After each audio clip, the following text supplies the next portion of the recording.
नमस्कार। आज हम भारत की उस विरासत की बात करने वाले हैं जो सिर्फ पुरानी इमारतों या पत्थरों में नहीं बल्कि लोगों में, उनकी परंपराओं में जिंदा है। ये एक ऐसी कहानी है जो हजारों साल पुरानी होकर भी आज भी दुनिया को अपनी तरफ खींच रही है। तो चलिए सबसे पहले इसी सवाल से शुरू करते हैं। जब हम किसी देश की विरासत या हेरिटेज की बात करते हैं तो दिमाग में सबसे पहले क्या आता है? क्या वो सिर्फ बड़े बड़े किले और स्मारक है या उससे भी बढ़कर कुछ है? देखिए, एक तरफ तो वो विरासत है जिसे हम देख सकते हैं, छू सकते हैं, मतलब वो इमारतें जो एक जगह खड़ी हैं, समय में मानो जम सी गई हैं। लेकिन एक दूसरी विरासत भी है जिसे हम छू नहीं सकते, जो लोगों की आदतों में, उनके ज्ञान में, उनकी कला में जिंदा है। और सबसे बड़ी बात, वो लोगों के साथ साथ बदलती और विकसित भी होती है। आज हम इसी जीती जागती विरासत की बात करेंगे। तो ठीक है, अब थोड़ा और गहराई में चलते हैं। भारत की जो सबसे ताकतवर विरासत है ना, वो शायद वही है जिसे छुआ नहीं जा सकता। ये वो चीजें हैं जो हमारी संस्कृति की, आप कह सकते हैं, आत्मा है। तो ये अमूर्त सांस्कृतिक विरासत, या जिसे अंग्रेजी में इंटेंजिबल कल्चरल हेरिटेज कहते हैं, या आखिर है क्या चीज? देखिए, यूनेस्को इसे ऐसे समझाता है कि ये वो सांस्कृतिक खजाना है जो कहानियों, कलाओं और ज्ञान के रूप में एक पीढ़ी से दूसरी पीढ़ी तक पहुंचता है। और इसे समझना और भी आसान हो जाता है जब हम इसे इन 5 हिस्सों में देखते हैं। इसमें हमारी लोक कथाएं और भाषाएं शामिल हैं, फिर हमारे नाच, गाने और नाटक जैसी कलाएं, हमारे त्योहार, प्रकृति को समझने का हमारा सदियों पुराना ज्ञान, और हाँ, हाथ से चीजें बनाने की हमारी पारंपरिक कला। और सच कहूं तो भारत इन सभी मामलों में अनबिलीवेबल समृद्ध है। अब ये देखना दिलचस्प है कि भारत की ये जीती जागती परंपराएं सिर्फ भारत के लिए नहीं बल्कि पूरी दुनिया के लिए एक तोहफे की तरह हैं।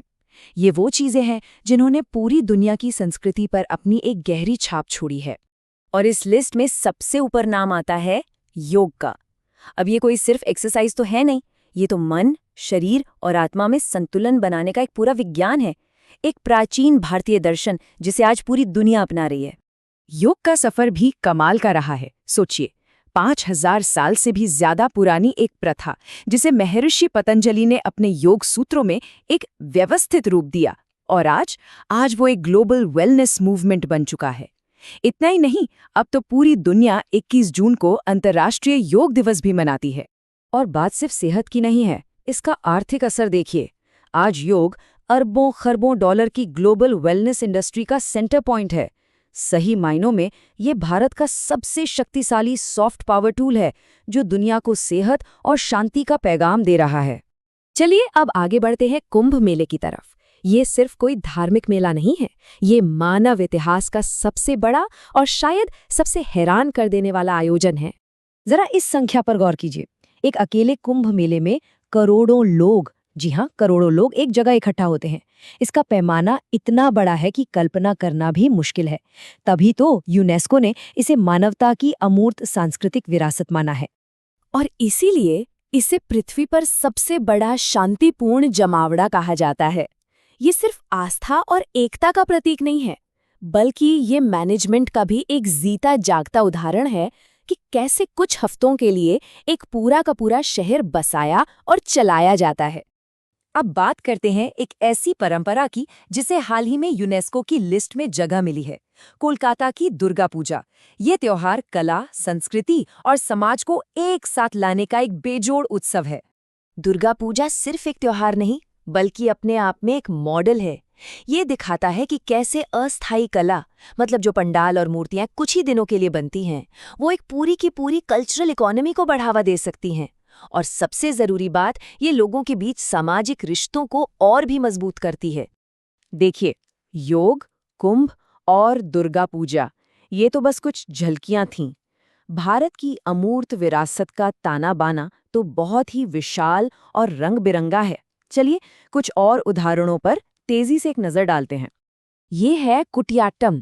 ये केरल की एक नाट्य परंपरा है, और पता है, इसे दुनिया के सबसे पुराने जिंदा संस्कृत थिएटर में से एक माना जाता है।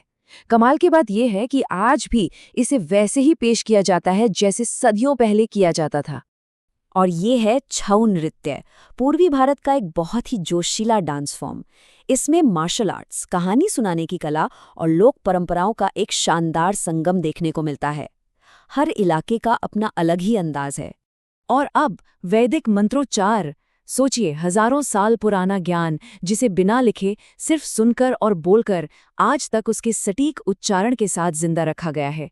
ये दुनिया की सबसे पुरानी और निरंतर चली आ रही ज्ञान प्रणालियों में से एक है, जिसमें आज वैज्ञानिक भी बहुत गहरी दिलचस्पी ले रहे हैं। तो जब हम इन सारे उदाहरणों को एक साथ जोड़कर देखते हैं तो एक बड़ी तस्वीर सामने आती है, और वो तस्वीर है भारत की एक जीती जागती सांस्कृतिक महाशक्ति के रूप में। पर सवाल ये है कि इसका दुनिया के लिए क्या मतलब है। भारत का योगदान कई अलग अलग स्तरों पर है। एक तरफ योग और अहिंसा जैसे आध्यात्मिक विचार हैं, तो दूसरी तरफ दुर्गा पूजा जैसे त्योहारों के सामाजिक मॉडल जो समुदाय को जोड़ते हैं, और साथ ही प्रकृति के साथ तालमेल बिठाकर जीने का वो ज्ञान जो आज की दुनिया के लिए बहुत ज़रूरी है। तो आखिर में ये सारी चीजें मिलकर भारत को एक कल्चरल सुपर पावर क्यों बनाती हैं? क्योंकि यहाँ की विविधता का कोई मुकाबला नहीं है। यहाँ 5000 साल से भी ज्यादा पुरानी एक सभ्यता है जो आज तक टूटी नहीं है।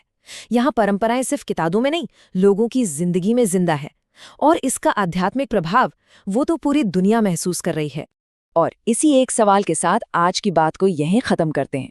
जरा सोचिए, आज जब पूरी दुनिया धीरे धीरे एक जैसी होती जा रही है, तो भारत की ये प्राचीन लेकिन जिंदा परंपराएं हमें विविधता, समुदाय और एक संतुलित जीवन के बारे में क्या सिखा सकती हैं? इस पर विचार जरूर कीजिएगा।